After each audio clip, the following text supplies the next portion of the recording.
먼저 제가 이제 이 슬라이드를 올렸는데요. 이게 그 진시황제가 불로초를 구하라고 보낸 탐험대의 배입니다. 인류의 꿈이 불로장생이고요. 기원이 언제부터인지는 알 수 없지만 동서양을 막론하고 여기에 대한 열망과 또 노력은 엄청났었습니다. 그래서 진시황 같은 경우에는 수원을 어떤 불로초라고 또 생각을 해서 그렇게 했고요. 또 뭐 아라비아의 연금술사는 알코올도 개발을 했고요. 이제 이런 불로장생에 대한 인류의 노력이 궁극적으로는 많은 의료의 발전과 또 생명과학의 발전에 큰 원동력이 되어 왔다고 생각을 합니다. 왼쪽에 보시는 그 생명체가 히드라라는 생명체인데요. 이 생명체는 번식을 통해서 이렇게 개체를 늘리는 게 아니라 스스로 불사, 그러니까 죽지 않는 그런 생명체입니다. 그래서 원인을 보니까 거기에 줄기세포가 아주 강력한 줄기세포가 존재를 했고요. 그래서 사람에도 결국은 줄기세포가 존재를 하는 거고, 이 줄기세포의 존재를 우리가 밝혀내기 시작하면서 사람도 역시 이 아마 줄기세포에서 불로불사의 또는 불로장생의 그런 어떤 키를 찾을 수 있지 않을까 하고 지금 많은 사람들이 관심을 갖고 있습니다. 이게 그 우리 몸에 골수에 존재하는 중간엽 줄기세포입니다. 사실은 우리나라에서 많이 개발되는 줄기세포가 이 메젠카이말 스템셀이라 그래서 골수 또는 탯줄에도 존재를 하고요. 탯줄 혈액에도 존재를 하고 지방에도 존재를 하고 하는 세포입니다. 중간엽 줄기세포인데, 이 중간엽 줄기세포의 수를 보면은 여기 맨 왼쪽이 갓 태어난 아기이고요. 그다음 나이가 10살, 30세, 50대, 80대가 되면서 이 세포의 수가 엄청나게 감소하는 걸 볼 수가 있습니다. 그러니까 갓 태어난 아기의 그 재생의 피부나 이런 거의 재생의 능력과 굉장히 나이 든 사람의 재생의 능력을 비교를 해보면서 아마도 이런 줄기세포의 수라든지 또는 줄기세포에서 나오는 많은 그런 좋은 성장인자들을 만들어내는 그런 능력들이 아마도 우리의 에이징, 노화에 관련이 있을 거다. 그런 게 감소하는 게 이게 연관이 있지 않을까 생각을 하고요. 많은 과학자들이 그렇게 이 연구를 하고 있습니다. 그래서 결국은 줄기세포가 아마도 우리의 영원한 삶은 아닐지라도 많은 질환의 그 어떤 질환을 극복하는 좋은 어떤 치료제가 될 것이라는 희망은 정말 많은 사람들이 하고 있습니다. 지금 보면은 최근에 2016년에 맥킨지가 발표한 겁니다. 보면 수명 연장을 위해서 혁신 기술들을 쭉 나열을 했는데, 이 중에 보면은 유전자 치료제, 3D 프린팅 기술, 올간을 만드는 기술, 재생의료 이런 것들이 아주 우리의 그 수명 연장에 굉장히 필요한 그런 혁신 기술이 될 것이라고 예측을 하고 있습니다. 그러면 재생의료라고 하는 거는 궁극적으로 기존의 어떤 약이나 수술로서 증세를 막는 또는 증세를 호전시키는 그런 어떤 치료에서 더 나아가서 우리가 완치라는 목표를 지향하면서 갈 수 있는 그런 치료, 미래 의료의 패러다임이라고 생각을 하고 있고요. 거기에는 신체의 구조나 기능을, 구조뿐만 아니라 기능을 수리하거나 교체하거나 복원한다 하고 정의를 내려져 있습니다. 근데 기존의 어떤 치료제와 완전히 다르게 독립적으로 언젠가는 그렇게 될지는 모르지만 현재까지는 서로 상호 보완의 기능을 가지는 그런 기술로서 우리가 생각을 하고 있고요. 재생의료의 특징이 굉장히 기존의 어떤 의약품이나 이런 의약품과는 굉장히 다른 특징을 많이 가집니다. 바로 융복합 기술이라는 겁니다. 여기 보시면 기본의 세포 치료제, 유전자 치료제, 앞서 말씀드린 재생의료의 범위에 들어가는 그런 여러 가지 기술들이 있고요. 생체 재료, 이종이실 이런 것들이 있는데, 단지 독립적으로의 어떤 치료의 기능도 하지만 이것들이 새롭게 융복합을 하면서 새로운 어떤 기술로서 탄생을 할 수 있습니다. 거기에다가 생체 공학적인 기술까지 합쳐지면은 바이오닉스 기술까지 합쳐지면 정말 600만 불의 사나이가 탄생을 할 수 있는 거죠. 게다가 지금 이런 어떤 인체 장기를 만드는 데 있어서 돼지라든지 이런 동물에서 아예 그 동물에서 인간 장기를 만들어내는 공장화하는 그런 연구도 진행을 하고 있습니다. 결국은 재생의료의 핵심은 인체 세포입니다. 치료용 세포인 거죠. 세포를 가지고 치료를 한다는 그게 가장 기본적인 개념입니다. 그러면은 이런 살아있는 세포를 이용해서 우리가 치료 기술로 활용하는 거는 과거부터 오랜 역사를 가지고 진행을 해왔습니다. 예를 들면은 이 의사들이 많이 하는 조직을 떼서 그 안에는 살아있는 세포도 있죠. 이거를 환자에게 바로 적용하는 이런 기술은 조직 이식이라고 되어 있고 의료법에 적용을 받습니다. 거기서 한 단계 더 나아가서 조직에 있는 세포만을 분리를 해서 다시 환자의 치료에 활용하는 그런 기술이 있을 수 있습니다. 이거는 역시 최소 조작이라 그래서 의료법에 해당되는 그런 부분입니다. 뭐 아주 쉽게는 우리가 수혈, 그다음에 골수 이식 이런 것들을 들 수가 있습니다. 그런데 이런 세포를 가지고 바깥에서 조작을 하는 겁니다. 배양을 해서 수를 내리고 형질 변환을 하고 어떤 목적하고자 하는 세포로 바꾸고 하는 그런 일들이 일어날 때는 우리가 이런 거는 세포치료제라고 이름을 붙여서 약사법으로 지금까지는 많이 적용을 해온 상황입니다. 그러다 보니 의사들의 기본 개념은 자기 몸에서 나온 세포는 아무리 배양을 했다 하더라도 이건 의료시술의 개념으로 들어갈 수 있지 않은가 하는 그런 어떤 논란의 소지는 분명히 있습니다. 그런데 이제 세포치료제의 분류는 세포원에 따라서 분류를 할 수가 있는데요. 몸에서 바로 빼서 하는, 배양을 해서 하는 체세포 치료제가 있고 그 외에는 앞서 말씀드린 그런 줄기세포를 이용할 수가 있고 줄기세포도 종류에 따라서 우리 몸에 있는 골수라든지 지방이라든지 성체줄기세포 그리고 태아에서 나온 태아줄기세포, 배아줄기세포로 갈 수가 있습니다. 이렇게 더 어려질수록 훨씬 더 줄기세포의 어떤 능력이 굉장히 강력해지는 것은 사실입니다.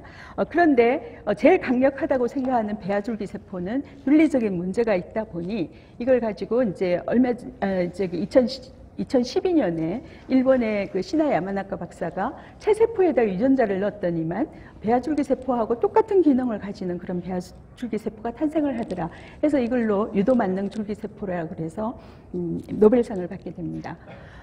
재생의료 기술, 치료제는 앞서도 말씀드렸지만 치료용 세포가 핵심이고 이 치료용 세포 때문에 살아있는 세포라는 이 성분 특징 때문에 의약품과는 완전히 다른 어떤 양상을 참 많이 나타냅니다. 이런 나타내는 것 중에 여러 가지가 있지만 특히 이 인체세포 등이다 보니 우리가 기본적으로 약물 개발은 동물 실험을 많이 활용을 하는데 동물 실험에서 안전성이나 유효성을 볼 수가 없는 거죠. 벌써 이종세포다 보니.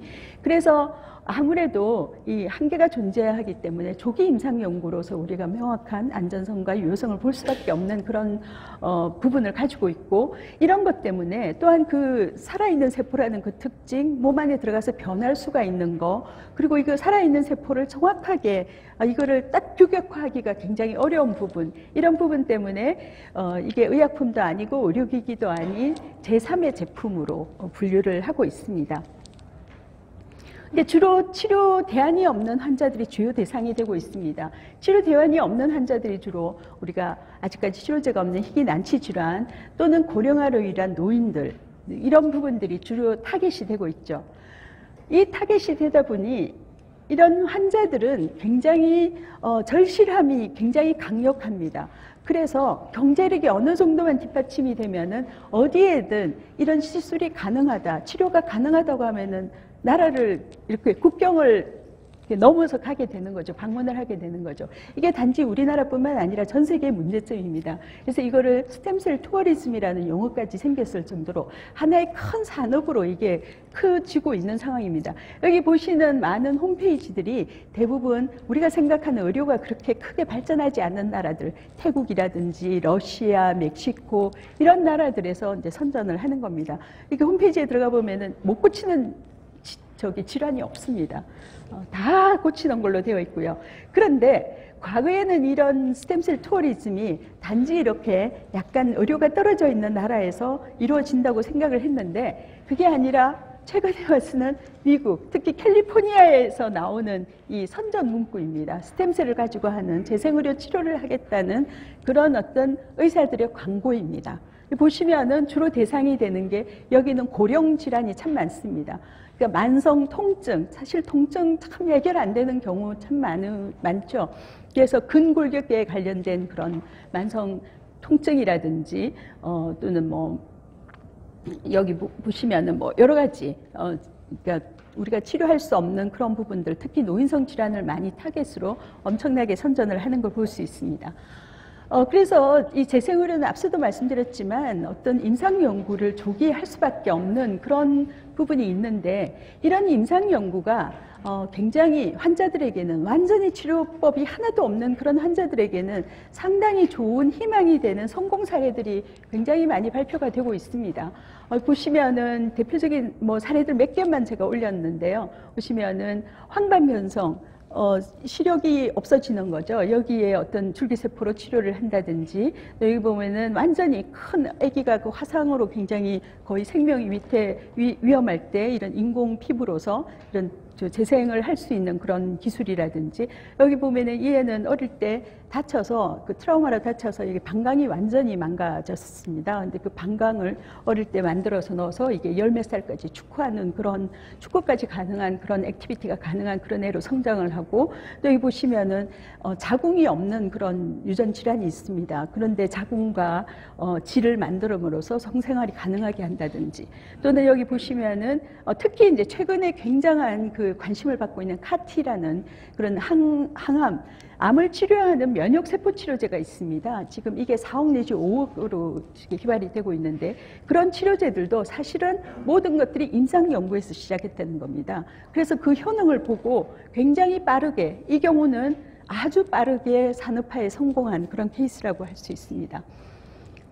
그렇기 때문에 이 기술을, 이 재생의료 분야의 기술을 상용화하는 데 있어서는 다른 것보다도 임상연구의 그런 중요성이 굉장히 크게 기여를 한다 하는 겁니다. 이 축적된 임상연구 데이터가 나중에 유효성이 아주 큰 어떤 제품을 개발하는 데 크게 기여를 할 것이라는 겁니다. 여기 2015년 9월에 일본의 사하트시트라는 그 심근경색으로 심근이 손상된 환자에게 세포와 그 조직 생체 재료를 이용을 해서 패치를 개발한 사례입니다. 보시면 2015년에 12년에 상업용 임상시험을 7명을 해서 15년에 조건부 허가를 주게 됩니다. 하지만 그렇게 되고 건강보험급여가 1억 6천만 원 정도의 소요가 되는 그런 비싼 치료 기술을 허가하고 보험까지 정부가 주게 됩니다. 하지만 이거에 근거가 하나도 없는 게 아닙니다. 2007년부터 임상 시술을 하고 한 50건에 대한 임상 연구 결과가 과거에 축적이 되어 있었기 때문에 정부가 한쪽에서 안심을 갖고 신뢰를 갖고 할 수 있는 그런 근거가 있다는 거죠. 또한 이 임상 연구를 활용해서 단지 이걸로 끝나는 게 아니고 세포를 좀 더 유효성이 뛰어난 세포로 바꾸고 있습니다. iPSC라든지, 또는 한쪽에서는 가격이 너무 1억 6천만 원 비싸다. 그러니까 가격을 다운하는 거는 자동화 기술이라든지 이런 걸 해서 지금 임상 그 유효성을 비교를 하는 그런 연구들을 많이 진행을 하고 있습니다.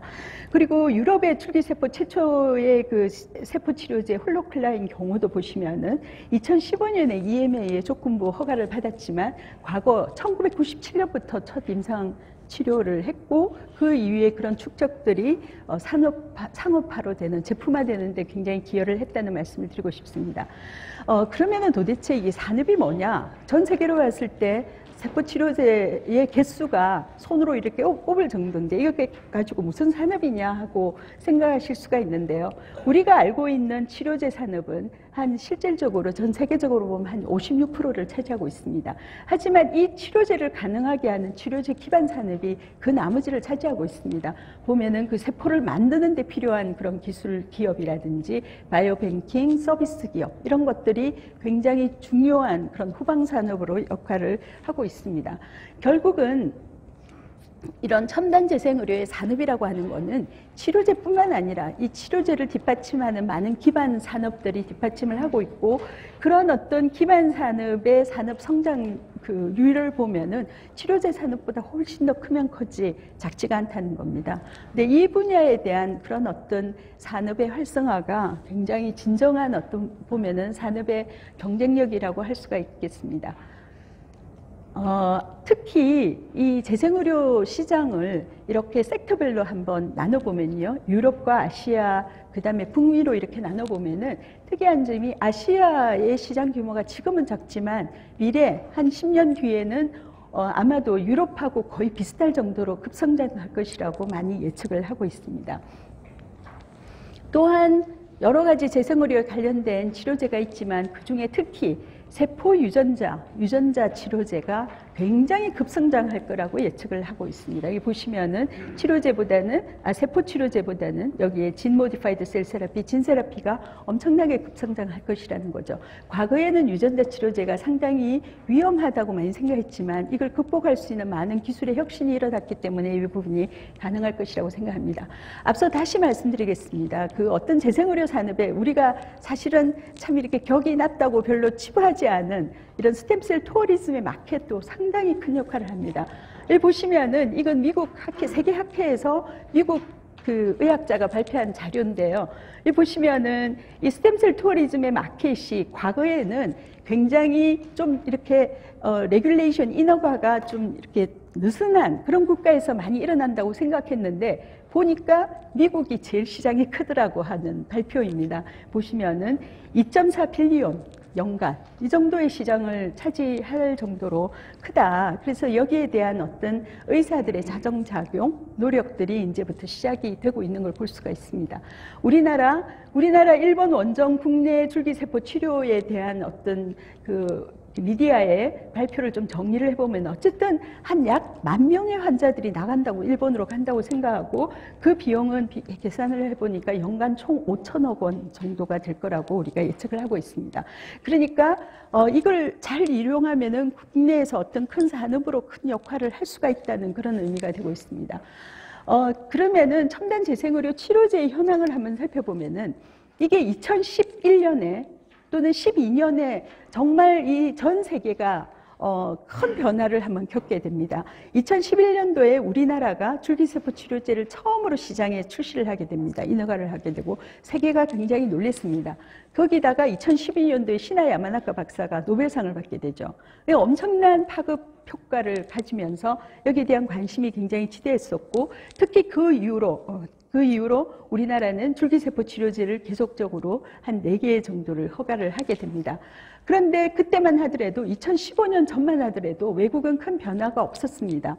그런데 2015년 이후가 되면 위에는 외국이고요. 아래는 한국의 사례입니다. 한국은 그렇게 재생의료 치료제가 많지 않은 데 반해서 그나마 유전자 치료제 인보사가 한번 나옴으로써 다시 굉장히 큰 관심을 받다가 이것마저도 허가 취소되는 그런 어떤 또 나쁜 사례를 낳게 됩니다. 근데 위에 보시면은 일본, 유럽, 미국 등에서 굉장히 치열하게 제품들이 개발되고 있고 이 제품들은 단순한 배양 줄기세포가 아니라 여기에 유전자를 넣는다든지 조직을 만든다든지 훨씬 더 유효성에 좀 더 어드밴스 되는 그런 치료제들이 허가를 받고 출시가 되는 걸 볼 수가 있습니다. 또 하나의 재생의료의 특징은 제품의 가격이 굉장히 큰 문제입니다. 이걸 오죽하면은 단지 우리가 의약품을 할 때 독성이 있다고 그러면 몸의 체내의 독성을 생각하는데 그게 아니라 파이낸셜 톡시시티라고 할 정도로 명명할 정도로 너무나 큰 경제에 큰 영향을 주게 되죠. 왜냐하면은 지금 나오는 것들이 대부분 억대고 얼마 전에 지금 허가한 무슨 신경성 치료제 제가 이름을 깜빡했는데 그게 21억인가 그렇게 나오게 됩니다.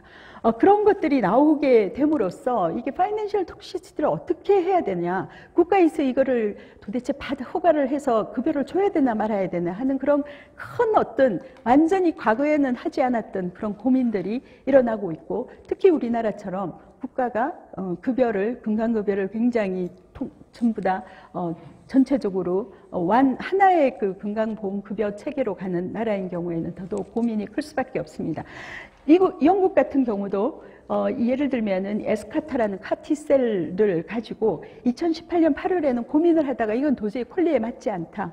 가격 대비 효능이 그렇게 우리가 우수하다고 할 수가 없다. 너무 초과했다. 그러니까 안 된다. 하고 했다가 또한 그런 환자들의 단체라든지 이런 거에 엄청난 반발로 결국은 혁신적 치료제로 승인을 하면서 여기에 대한 가격 대안을 어떤 그 회사와 서로 산업협정을 통해서 이제 내게 됩니다. 그리고 여러 항암제 기금 같은 걸로 또한 이제 서포트를 하면서 이제 주게 되는 거죠.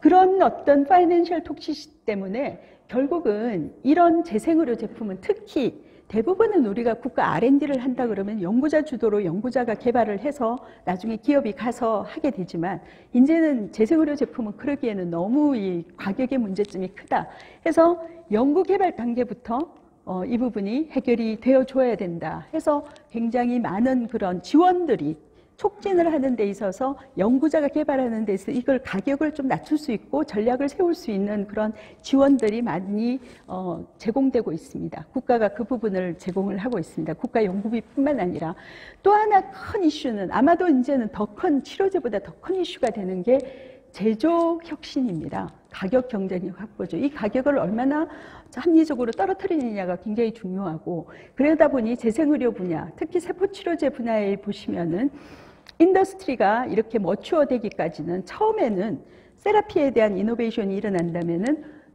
그게 어느 정도 시작되면은 이제는 제조에 대한 이노베이션이 일어나야 된다는 거죠. 그래서 결국은 이 가격에 다운시키는 게 굉장히 중요한 부분이다 하는 거고, 만약에 100만 개의 MSC 줄기세포를 만드는 데 비용이 100불에서 500불이라면은 이게 대량 생산이 가능하다면은 이게 1불 내지 5불까지 떨어뜨리는 그런 전략까지 우리가 생각을 하고 열심히 제조 혁신을 위해서 국가가 많은 투자를 하고 있다는 것을 말씀을 드리고 싶습니다.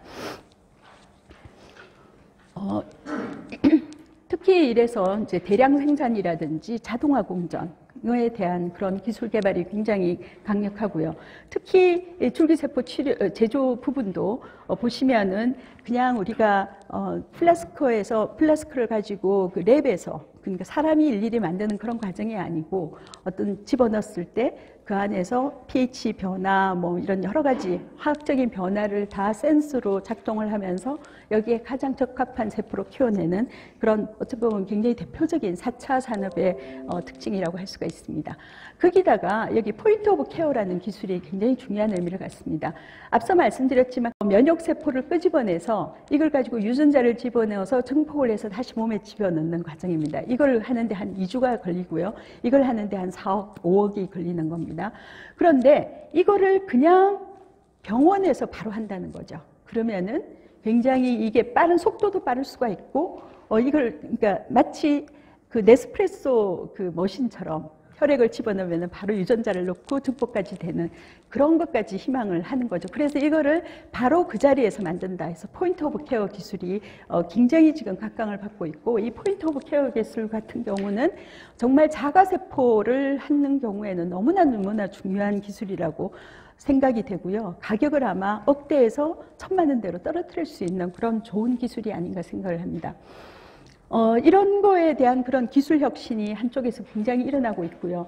또 하나 이런 제조 혁신을 위해서, 그런데 너무 이게 리스크가 큽니다. 너무 세포가 많은 거죠. 우리가 예를 들어 바이오시밀라 같은 경우는 세포가 하나, 두 개, 뭐 이런 몇 가지 대표적인 세포만 잘 키우면 되지만, 여기는 세포 종류가 너무 다양하죠. 치료제마다 세포도 다 다양하고 어떻게 해서 넣는 게 상황이 다르고 하다 보니 이런 제조에 대한 리스크가 커서 국가가 어느 정도 퍼블릭하고 국가와 그다음 프라이빗이 함께 파트너십이 이루어져서 어떤 센트럴라이즈드 된 컨트롤 타워를 형성을 하고 있습니다. 이걸 보여주는 게 미국의 사례조차도, 미국처럼 그렇게 많이 개발되어 있는데도 국가 로드맵을 발표를 하고 이렇게 해서 중심이 되는, 거기에 표준원이라든지 이런 모든 기구들이 다 통합을 해서 연구를 해서 가장 좋은 세포 제조 기술을 만들어내는 데 집약을 하고 있고요.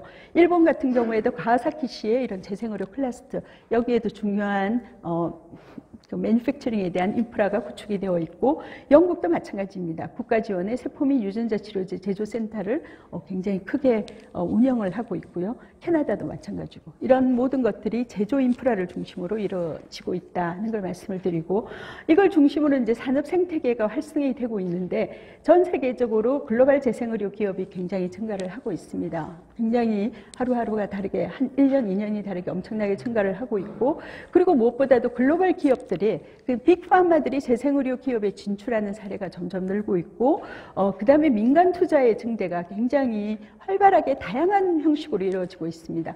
여기 보시면은 미국 그 ARM이라고 이제 미국 산업협회에서 발표한 리포트인데요. 보시면 M&A가 가장 많이 일어납니다. 사실은 기술의 가치를 애드시키면서 M&A가 외국에서는 가장 크게 일어나고 그러면서 기업의 사이즈가 굉장히 커지는 데 반해서 사실 우리나라는 여기 맨 밑에 있는 IPO, 외국 글로벌 트렌드하고는 굉장히 다르게 IPO에 의존해서 민간 투자가 활성화가 되고 있습니다. 근데 반면에 그러다 보니 IPO에 진입하기 위해서는 뭐 허가를 받아야 된다, 또는 뭐 제품이 돼야 된다. 이러다 보니 모든 어떻게 보면은 그게 정부에게 큰 어떤 버든이 되고 있는 게 아닌가 하고 저는 오히려 생각을 합니다.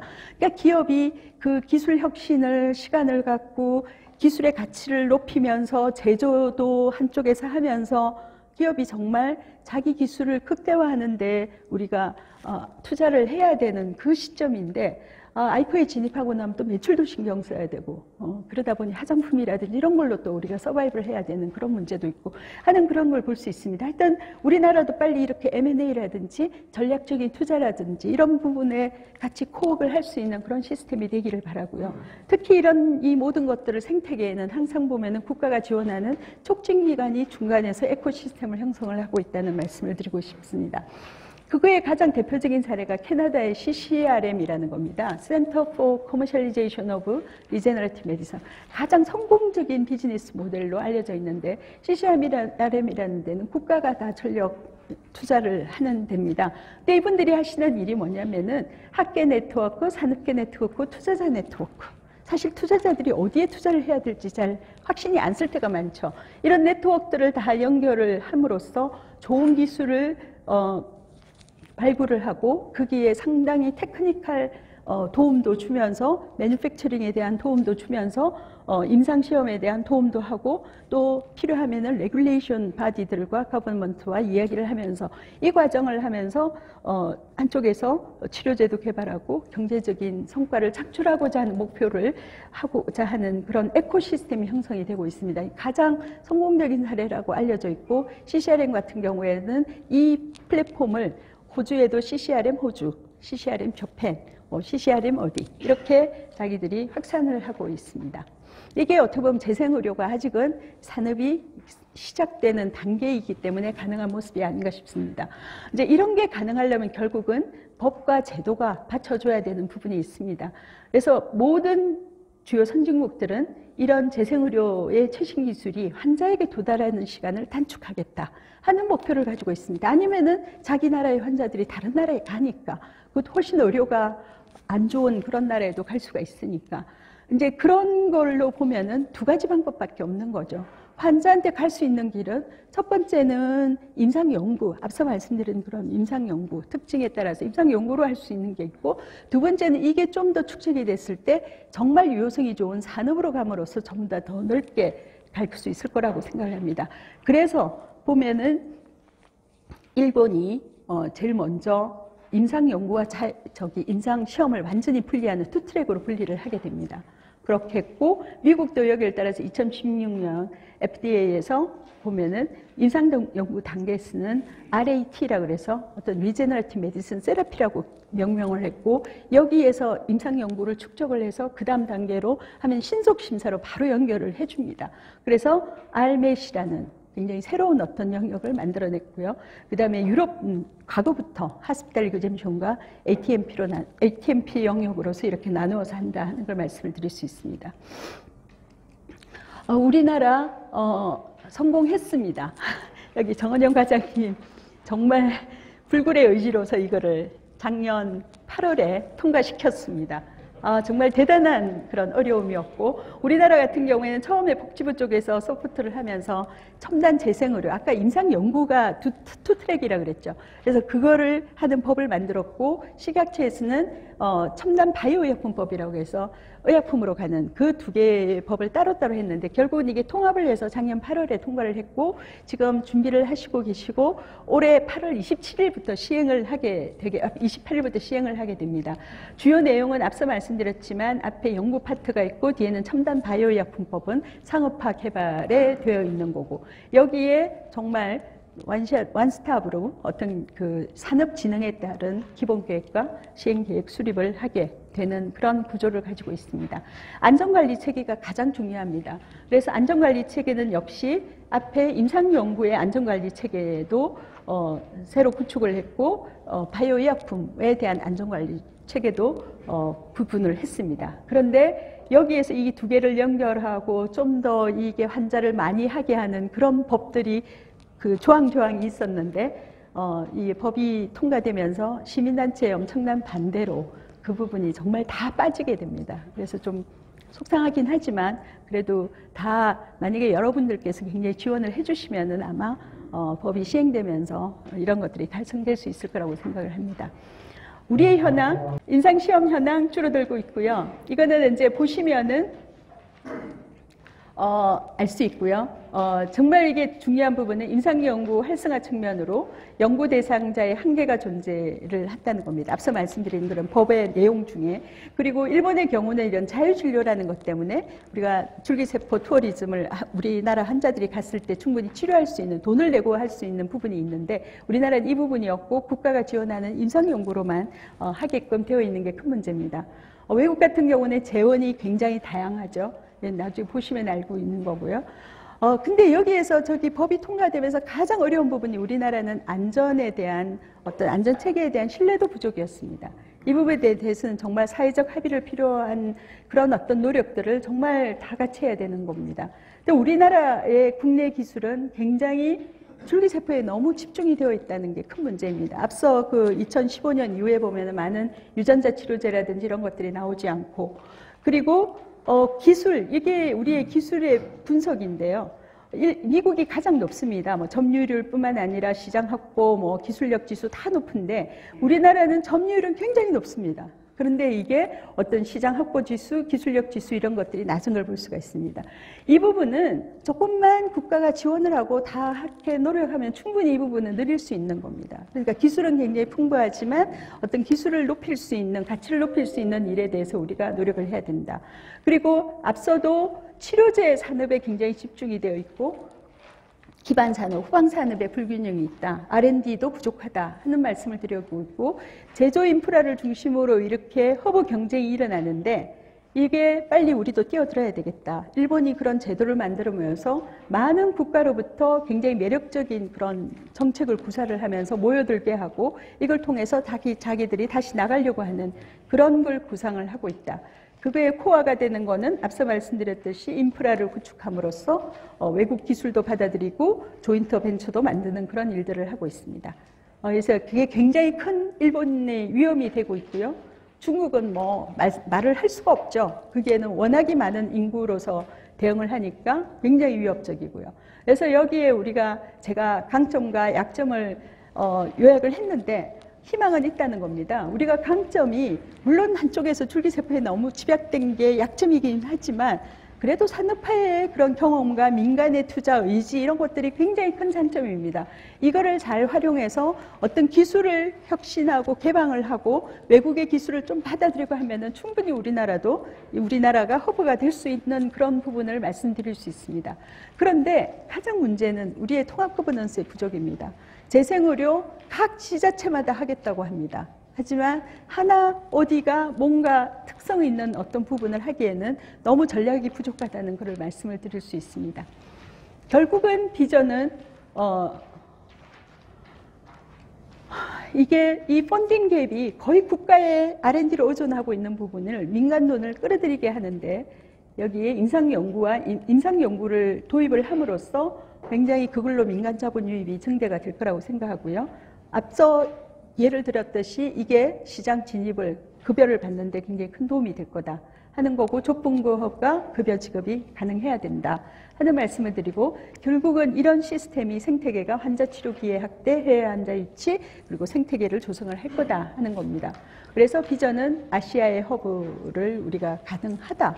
너무나 지리적 요건이 좋습니다. 우리나라는 시장이 굉장히 작지만 이 반경으로 볼 때는 충분히 잠재력이 시장의 이런 잠재력을 우리가 가동시킬 수 있을 것이다 하는 말씀을 드리고요.